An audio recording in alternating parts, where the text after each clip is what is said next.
A Abranet completa, em 2021, 25 anos de existência. E para comemorar a data, estamos fazendo um hot site especial no site e uma edição da revista impressa, contando a história, os bastidores, desde a criação da Abranet até os dias de hoje, um balanço de passado, presente e futuro. E quem está comigo agora é o Zé Schiavone, se eu falei certo. Zé, é um prazer tê-lo aqui conosco. Muito obrigada por dedicar um pouquinho do seu tempo para contar sua participação na história da Abranet. Obrigado, Roberta. Falou certo, sim. Não é fácil de pronunciar, é um sobrenome italiano, mas às vezes assusta um pouco. Tudo bem, obrigado pelo convite, estou à disposição de vocês aqui.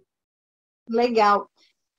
Zé, lá atrás, né, 96, aonde você estava? Qual foi sua participação na fundação da Abranet? Qual que era o cenário que você via para a criação de uma associação brasileira de internet? Roberta, 1996, 25 anos atrás, a gente via a internet nascendo no Brasil, os primeiros sites comerciais, uma certa epopeia para a gente conseguir um domínio na internet, era tudo novo para nós, a gente vinha o mercado até então, o mais moderno que nós tínhamos em tecnologia era o BBS do Mandic, onde a gente trocava arquivos, informações, era modem, era um mundo realmente bem diferente. A Abranet surgiu para unir esses provedores que estavam começando. Então, nós tínhamos o Bradesco, que foi, acho que, o primeiro grande provedor de internet, nós tínhamos alguns provedores comerciais, como a Dael Data, havia alguns no Rio de Janeiro, tinha... assim, era realmente abrir uma estrada. Imagine você numa floresta com um facão e tentando abrir uma estrada. Então, era tudo novo, eram pioneiros, eram pessoas que trabalhavam diuturnamente, mas uma indústria que estava nascendo com as características de muito empreendedorismo, tecnologia muito pouca, muito pequena, banda larga pequena, dificuldade com equipamentos. E o que acontece? Naquela época, eu era o CEO de uma agência de comunicação chamada S2. Nós tínhamos muitos clientes na área de tecnologia, por causa do meu background, do meu sócio, Ronaldo, nós éramos editores, havíamos sido editores de publicações de tecnologia. E o Tavares me pediu, junto com outros colegas, eu me lembro do Oswaldo Barbosa de Oliveira, da Microsoft, que era já voltado para a área de internet do MSN, e a gente montou a associação, ocupamos uma sala da Fiesp e fizemos lá o lançamento da Abranet. Foi importante, por quê? Porque a Abranet ajudou a definir um pouco o padrão de como a gente queria a internet no Brasil, né? Então, havia o Comitê Gestor de Internet, havia o NIC, mas a Abranet, ela sempre deu uma pegada mais profissional às questões de internet no Brasil. Por isso que eu fico, assim, acho que foi muito importante a Abranet, ela ajudou a estabelecer divulgação, frequência, interlocução com o governo, foi muito legal. Deixa eu pegar o gancho da comunicação. Naquela época, divulgar para os veículos e para o grande público o que era a internet, como ela funcionava, porque a Abranet nasce ali quase junto, né, um pouco depois do lançamento da internet comercial no Brasil.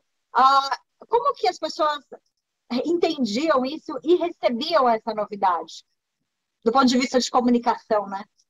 Sim, do ponto de vista de comunicação, era como se a gente estivesse falando de ficção científica um pouco para a população. Por quê? Porque, aparentemente, hoje, quando a gente tem a experiência da internet hoje e a ubiquidade da internet, a gente não percebe como era difícil, na época, fazer divulgação relacionada à internet, né? Era uma coisa que estava nascendo, uma tecnologia que estava nascendo, que a gente dizia que seria revolucionária, mas não era, Roberto. Era tudo muito, eu não diria amador, mas eu diria, Embrionário. era tudo muito precário, exatamente. Você não Então, tinha, e eu não sei se as pessoas também conseguiriam lá atrás, né? Como a gente está fazendo esse balanço do passado, presente e futuro, entender aonde que a internet chegaria, né? E essa ubiquidade da internet que nós temos um pouco hoje, que se a gente olhar daqui a 25 anos, estará realmente em todos os lugares, né? Como eletricidade. sim, exatamente. Então, na época, esse grupo que articulou a criação da Abranet era um grupo que, de certa forma, era visionário, mas que mais prometia do que entregava. A gente sabe que a comunicação naquela época era com modems analógicos, modems, não tinha um ambiente, não havia um ambiente digital, a banda era uma limitação muito grande, você tinha dificuldade para fazer downloads de arquivos ou para mandar arquivos de um lado para o outro. O correio eletrônico ainda usava, na maioria das vezes, um ambiente que era tela preta, com mensagens, você não tinha um ambiente gráfico bom, né? Então, quando você falava de comunicação relacionada à internet, você tinha que olhar sempre para o futuro. A solução que nós encontramos na época foi vender o futuro, dizendo que a internet era um novo meio de comunicação e que no futuro todo mundo teria internet, que no futuro a gente usava muito um termo que era a superestrada da informação, que o governo americano usava isso, super via da informação. Então a gente falava, a gente vendia o futuro, porque na verdade vender a realidade, vender o presente naquela época era uma coisa realmente para corajosos, né? Então nós tínhamos. E Sim. esse futuro chegou, quer dizer, fazendo um balanço desses últimos 25 anos, o que vocês vendiam, né, o que vocês falavam para divulgar, né, a internet, a Abranet, chegou, ele corresponde ao que vocês falavam, ele ultrapassa o que vocês falavam? Sim, na minha visão,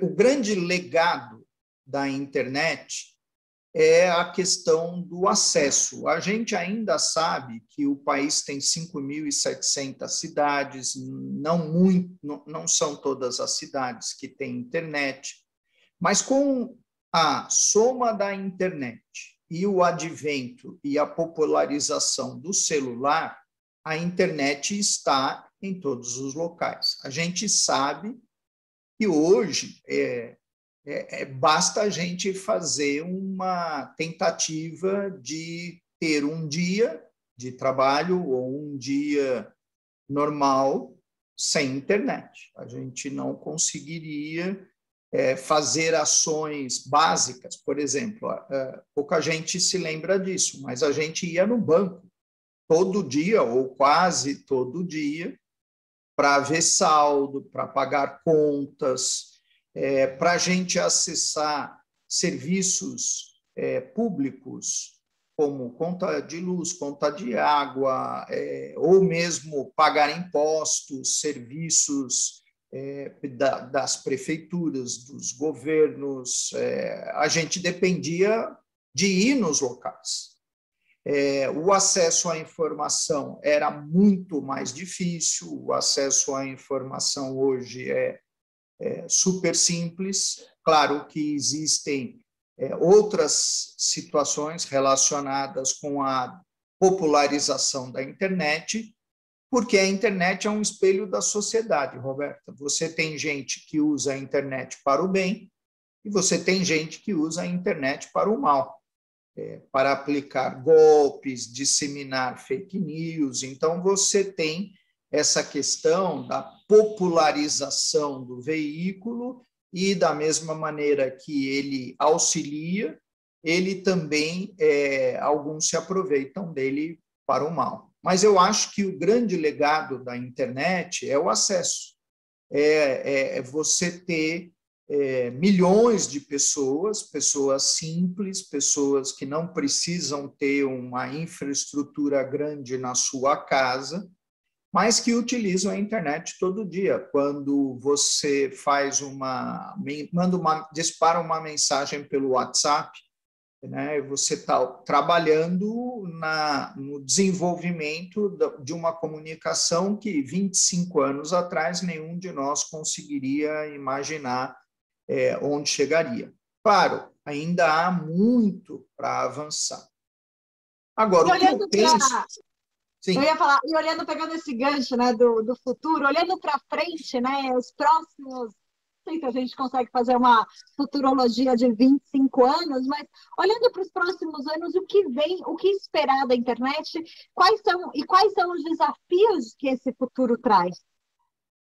Bom, eu vejo como um desafio a internet permanecer democrática, permanecer livre, com a regulação mínima que ela tem hoje, é muito importante. A gente tem o comitê de regulação da internet muito bem definido, o comitê gestor está muito bem definido, o NIC como braço executor, então tem uma turma super séria e parece que não, mas isso em outros países não evoluiu da maneira como a internet evoluiu no Brasil, porque a governança não foi bem resolvida. Então, a gente ter uma boa governança no Brasil ajudou muito.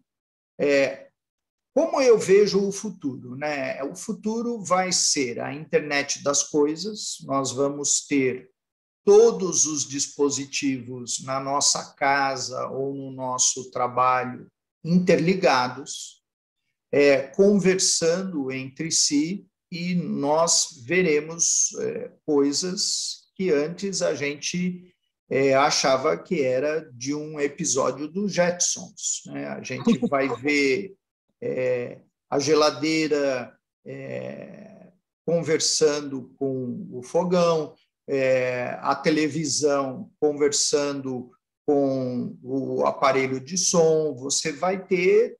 Hoje nós já vemos isso, só que ainda de uma maneira muito, muito simples. Nós vamos ter, de fato, uma integração muito grande entre a internet das coisas e os dispositivos de tecnologia que já existem hoje. Então, essa conversa vai ser muito forte, o carro conectado, tudo conectado.